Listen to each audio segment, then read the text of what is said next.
Now, the Kenyan government has set up a joint committee comprising public and private sector representatives to develop a strategy to tackle corruption in the country. The team is expected to give a detailed report to the Kenyan president after just 1 week. The Kenyan government loses up to 30% of its revenue to the vice that has dominated local headlines in recent weeks. Now, 70% of the lost revenue occurs through procurement, while the rest is from bribery. The private sector is also drafting an anti-bribery bill that targets those who offer bribes, those who receive them, and the intermediaries between the two. Now, already 200 companies operating in the country are on board. The private sector also wants the government to bring down structures that hinder accountability. The president was addressing the 5th roundtable with the private sector. To lead private sector efforts against corruption in Kenya by working to make our businesses exemplars of a Kenya which does not tolerate corruption. And we also wanted to lead change by signing up to a business code of ethics consistent with the UN Global Compact or other international norms, and encourage other businesses to do the same. And we agreed that together, therefore, we need to work and come up with a framework as to how we were going to deal both with real corruption as well as perceived corruption.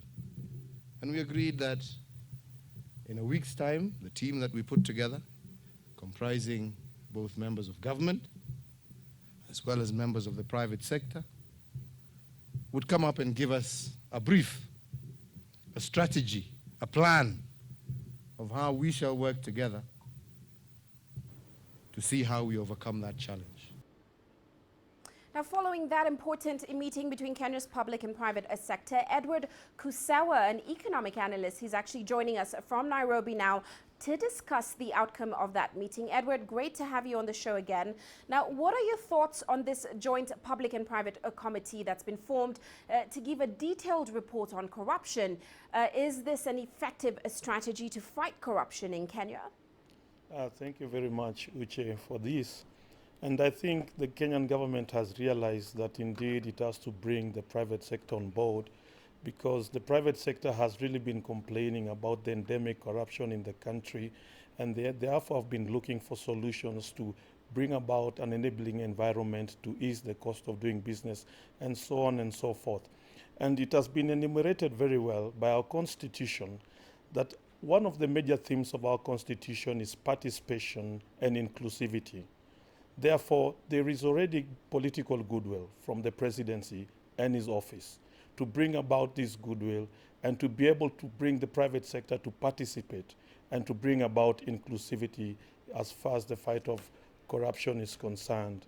And we are happy that the government has already acknowledged the fact that there is endemic corruption and that they cannot do it alone, and therefore inviting both private and public companies to be able to assist and to be able to see what is happening in the country is indeed a right step forward.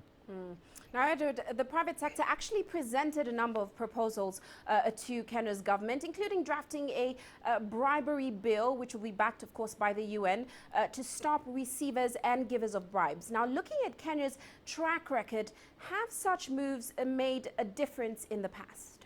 I think, Uche, you need to realize that the private sector has been a very great participant of corruption in itself.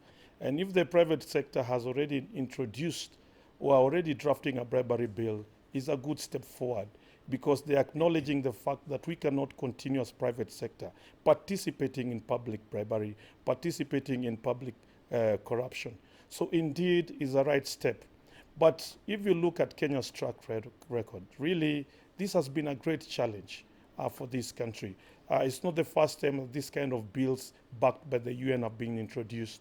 But indeed it's good, because from the presidency, from the roundtable that was held up today, it means there's political goodwill, which was missing in the past. So indeed this is a right direction moving forward. Now, you talked about political goodwill, Edward, and what are, for you, the biggest barriers to dealing with Kenya's corruption problem today? What, in your opinion, will be an effective solution as well? Thank you, Uche. I think what has happened in our country in the past has been both personal and political interest in both social and political institutions. bad governance, the absence of the rule of law, absence of transparency, absence of accountable governance and governorship has been one of the key impediments to corruption. Effective solution lies in good governance, integrity, transparency, and accountability of our institutions and enforcement of laws, including the legislature. The legislature should oversight the executive. If we can have the legislature oversighting the executive, then we are able to reduce corruption in this country.